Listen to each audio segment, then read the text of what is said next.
During the Israel-Hamas war, are journalists reporting from inside Gaza able to be accurate? An author says that's just not possible in a war zone involving terrorist groups. He's joining us to explain what's happening.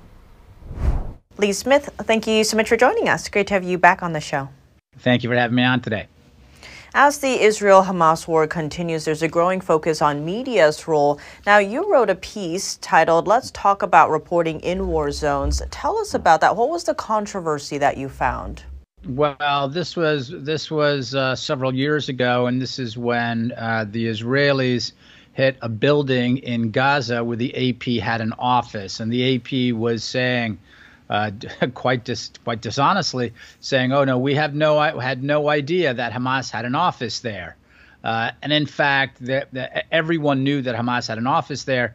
Indeed, former Barack Obama administration officials knew that Hamas had an office there.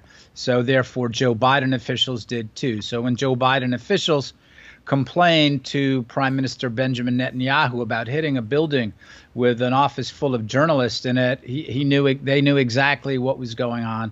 They knew that the AP was there under an agreement with Hamas. And the agreement is simply this, is that Western media outlets are more than welcome to stay in places like Gaza, provided that they serve as organs to amplify terror regimes, terror organizations' message. So the fact that the AP was in there just means that they were close to the subject that they were reporting. That's what we're seeing today as well. This is why Western press organizations hire stringers, photographers, reporters, translators, fixers in Gaza. It's to cover Hamas. The people that they are hiring, the people that they are bringing on board are all close to Hamas. They're hiring people who are embedded with terror organizations, and this brings us to the current controversy with photographers embedded with Hamas, including those who were there on October 7th for the obscene attack on Israelis. Israel is calling for legacy media outlets like the AP, CNN, Reuters, and the New York Times to investigate those who were on the ground that day, suggesting that they had prior knowledge of the October 7th attack. How do you read media's role in times of war like this? Yeah, of course they had prior knowledge of the attack. That's why they were riding in on motorcycles, right? That's why they went into Gaza on October 7th riding motorcycles.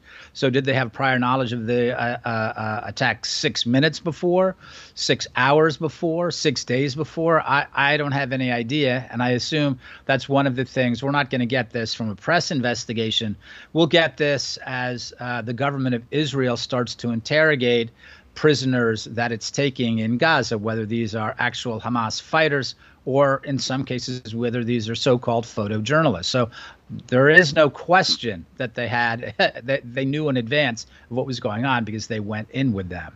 How do I think that Western press organizations should handle this? I think everyone involved in hiring these people should be fired.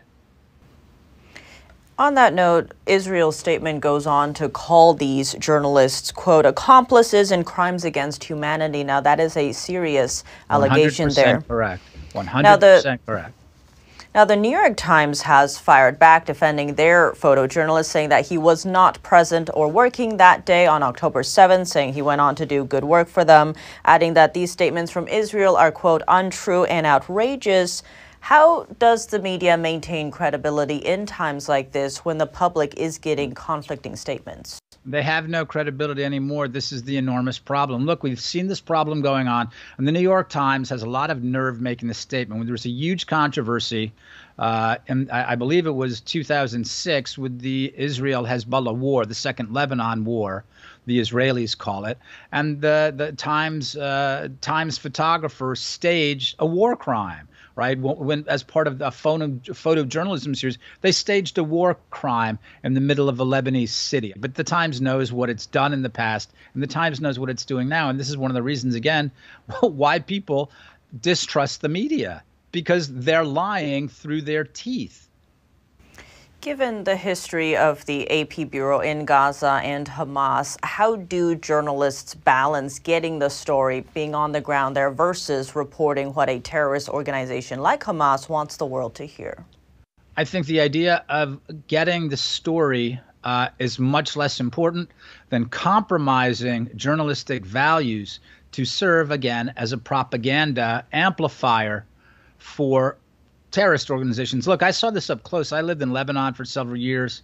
I've traveled to Lebanon for several decades now, and I know the people there who report on Hezbollah, who cover Hezbollah. It's the same exact thing going on. You don't get to cover Hezbollah. You don't get to write on Hezbollah. You don't get to read, meet with Hezbollah officials without giving favorable cover to Hezbollah. So insofar as Americans really need the story so badly that journalists are going to compromise the entire compromise not just the profession of journalism, but the idea of information and the flow of information by serving the needs of a terrorist organization? No, we don't need the story. Remember that this is the deal CNN made with Saddam Hussein's regime, right? In order to keep their office in Baghdad, they had to cover Saddam favorably in the event that someday they might need to do a really important story on Saddam Hussein. But what they'd done in the meantime was they built up a record of decades worth of fake coverage on Saddam Hussein. And that's what we're seeing today with all of these Western press outfits embedding or picking on journalists embedded with Hamas, embedded with Hezbollah. It's a disaster. It's a disaster for the United States. Again, that we have our flow of information compromised by terror organizations. And we're seeing how this is playing out on the streets of American cities and on the campuses of American colleges. People who are being fed their information right through Hamas cutouts. They're pushing propaganda on American news audiences.